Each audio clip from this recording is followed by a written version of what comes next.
My God, what a problem. It's a spirit in dialogue. My God. Why are you screaming? Amazing. You're not in control Because of your you're pressing emotions. The Liberals are running scared. Welcome back to Moose and Loose. My name's David. Today we've got not one, but two Liberals running from the podiums, running from cameras, running from reporters. And one of those is our very own Prime Minister. We've got Donald Trump posting more stuff on Truth Social about Mark Carney. This doesn't look good for the relationship between Canada and America. Got a bunch of stuff here from the WF. More global elitists running from cameras. Let's jump into this. Starting this one off, we've got Raquel Dancho posting this. Federal government asks court to set aside Ottawa's shutdown order for TikTok Canada.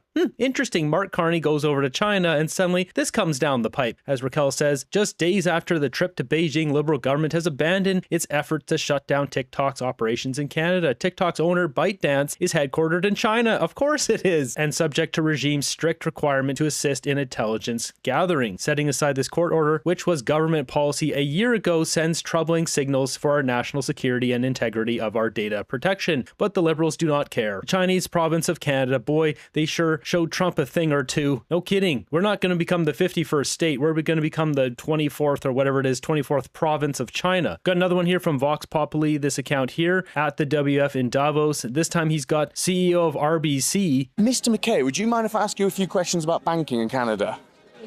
So it's Right now, thanks. well, no, some of my followers in Canada, they were very alarmed about when the government of Canada managed to actually freeze digital assets. I'm not going to comment, thanks. But can you at least agree that that's a bad thing, that the government can do that? Does the Royal Bank of Canada... He's not going to answer that. Mark Carney's brought in guys from RBC like Doug Guzman. He's a banker himself. There's no way this guy's going to answer that question. approve of such actions? Do you think the truckers were right to do their convoy to protest the authoritarian regime in Canada? This guy's a loser. Greedy banker just like all the rest. So he goes on to ask a whole bunch of questions. He doesn't answer any of them, obviously. Moving ahead, we've got Donald Trump coming out with another message here on Truth Social. Canada is against the Golden Dome being built over Greenland, even though the Golden Dome would protect Canada. Instead, they voted in favor of doing business with China, who will eat them up within the first year. So, as I said, Donald Trump, his initial remarks say, yeah, that's good. Carney got a deal with China. That's what he should be doing. And now he's coming back and blasting him. I knew this wouldn't last. This is what Donald Trump does. He doesn't want to show his hand right away until it's time for him to show his hand. We got this guy here, Michael Murphy, litigation lawyer out of Halifax, saying this is a White House announcement. It's not just an off-the-cuff remark by Donald Trump. Carney canceled his press conference an hour ago. Something's happening. Now, this happened multiple hours ago at this point, but right from the White House account quoting Donald Trump here, what he just said. And what do we get as a press conference? We got Francois Philippe Champagne. Mark Carney too scared to come out and give his press conference. Champagne's got to step in for him. I'm Mr. Champagne, Olivia Stefanovich, CBC News. We're glad to see you here, but with respect, we were hoping to put questions to the Prime Minister. Can you explain to us why he isn't being made available? Well, I'm glad you're happy to see me because I'm so glad to see you as well. So it's a good thing. Scheduling issue. Prime Minister has been available. I understand in the last few days will be available next week, but there was... Stop lying to Canadians. Just say he's scared of the media after Donald Trump's comments. Like, that's the honest truth here. It's not a scheduling issue. Some scheduling issue, so that's why I'm happy to report back on the work. Several days since he took questions with respect, and those questions were abroad. He hasn't taken any questions since his two major speeches, including the one in Davos. Well, I was there. Look at these eyes scanning upwards, looking for an answer up there. Where's that answer? I don't know. This is a textbook example of somebody who doesn't like the question they're getting and trying to find a way to answer it in a way that is not truthful, because the truth is Mark Carney's scared to answer questions from the media. For the speech in Davos, and you will have seen, like me, that he said loud what many were thinking privately. And I think this speech, for me, speaks to the strength of our values, speaks to... Let me guess, pick me, and the values of our strength? These guys are clowns. They're ruining our country. The strength of Canada's position in the world. And I think it's going to be a speech that will be remembered for a long time. I can tell you, we have had echoes from around the world about that speech. It was delivered in a way that inspired, was also providing a vision for middle power. And really, it's Canada leading on the world stage with the strength of our values. And I think this is what Canadians wanted to see from their prime ministers. And No, we want to see a deal. That's why Mark Carney got elected by Canadians. Not me. I didn't vote for that guy. But Canadians thought he would be able to get a deal with Donald Trump. They thought Mr. Banker must be the steady hand. He'll get the job done. Unfortunately, Canadians did not research Mark Carney. They're not watching media that tells the truth. And we ended up with a crooked, corrupt banker running our country. I can answer questions about it. Sorry, sir, I could not hear. Can you answer questions about it? Listen. More about Trump's comments about NATO forces. No, I'm happy. Incredibly insulting. Or Scott Bessent's comments about Alberta separatism. This is utter embarrassment. This is just a humiliating mockery of a press conference. Mark Carney just looks so weak, not being able to talk to reporters. Are you kidding me? Even CBC is calling him out here. I'm happy if you want to take the mic, and I'll be more than happy to answer your questions. Écoutez, ce que je vous ai dit d'abord, M. Carney. So they go into French for a whole bunch here. And what does this mean for the state of relations between Canada and the U.S. going forward, as well as the CUSMA review? Well, Canada has always played a key role when it came to Gaza and the two-state solution, and we will continue to do that.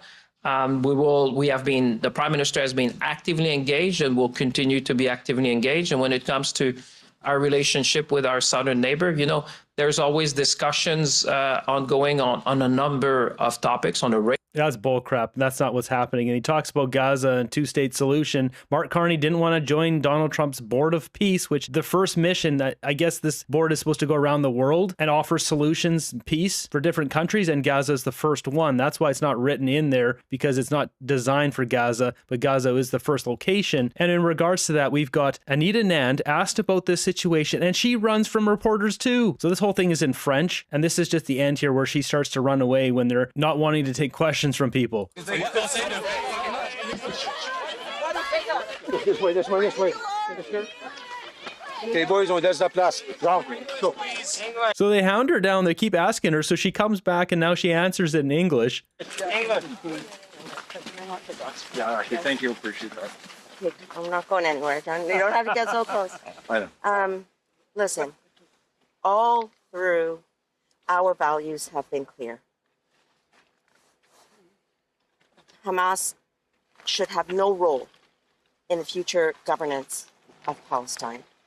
Hamas must demilitarize and disarm. More of the same jargon here. Oh, they shouldn't have this, shouldn't have that. They never put their money where their mouth is. Should have joined Trump's Board of Peace. It would have made it smoother to get a deal with CUSMA. Obviously, Carney's not going to do that. Now, regarding this whole situation of Trump putting this out, Carney canceling his press conference over this. I see posts like this. Roland Paris, professor and director. Of course, it's another professor. U.S. trade with China, $582 billion US dollars. Canada's trade with China, $86 billion US dollars. U.S. trades more with China, and Trump himself is trying to negotiate a trade deal with China. This is fine and all, but once again, America holds all the power. Liberal and liberal voters think that just because America has something more, then we're entitled to the same level, but we're not. Power is power. You have to acknowledge when a country, a person, a situation, when someone has more power, more strength, someone pops out of nowhere and puts a pew-pew to your head, they have all the power in that situation. It's up to you to then negotiate out of that situation as best as possible and not get pew-pewed. In this situation, we need to get a deal with Donald Trump, USMCA, all the sectoral tariffs, get rid of that stuff. Life is not fair. This is a lesson I learned very early in my life. Life is not fair. It doesn't matter that America has more trade with China and thus we should be able to do just as much. We need to go get a deal with America first, and then we can go and diversify afterwards once something is locked in. Yet so many leftists don't seem to understand this. We got Ezra Levant here with another beauty. You got the former Google boss crashing out when confronted over censorship in Davos. This guy has a complete meltdown. What do you think of the sparring match between the U.S. Embassy and Europe over censorship? No questions. You're the one who came up with the memo about a spell check for hate. Remember that memo you wrote in an article about 10 years ago? That you should just stop interviewing me. I know, but you're a censor by nature. You're the guy who came up with the whole plan. I think you're being offensive. Oh, does that mean I should be censored, though? No, I didn't say that. I think you're being offensive. I think you should stop. Well, don't you think you have an obligation to talk to the public? No, I do not. And I certainly do not have an obligation to talk to you. You're the one who fired the starter pistol for censorship in the whole industry. Wow. Amazing that you know this. Well, I read the article. Really? You did? What article? It was either in the Times or the Post. How interesting. You talked about a spell check for hate. Now what you're doing is you're having fun at my expense. The web theme is... My God, what a problem. It's a spirit in dialogue. My God. Why are you screaming? Amazing. You're not in control Because of your you're pressing emotions. against me. Is this a spirit of dialogue? Is this a spirit of dialogue? I'm not interested in a dialogue with you. But that's the entire theme. Not. You are now harassing Who do me. you want to have dialogue with? Harassment is illegal in Europe. Why don't you let me get through? You want me to go to jail for talking to you? No, I actually would like you to leave me alone. Well, you won't leave us alone. You're the one who started the whole censorship war. I can assure you that you're just wrong, and I suggest that you stop. Well, and as a man, you can say that, but you were the boss of Google who brought in a wave of censorship, particularly targeting conservatives and Trump supporters. Really? Really? Wow, amazing how guilty I am. According to... This is so smart. What they're doing here is they have two reporters, and when one of them blocks like that, the other one's got the microphone and is able to keep asking questions to basically maximize the minimal amount of time they have when they walk between buildings. To you! My God! And you need to stop blocking me. Why are you pushing? Because you're pushing me. And we have it on camera. Does it make you really angry in real life to have to face people? Facing you? No, not at all. Seems super triggered. Super triggered because you won't leave me alone. It's called harassment. Do you think he should be banned from YouTube for his conduct here? I do not speak for YouTube. Bye, guys. That was great dialogue. I've never seen such a man lose his control. He's lost his emotional self-control. That was Eric Schmidt.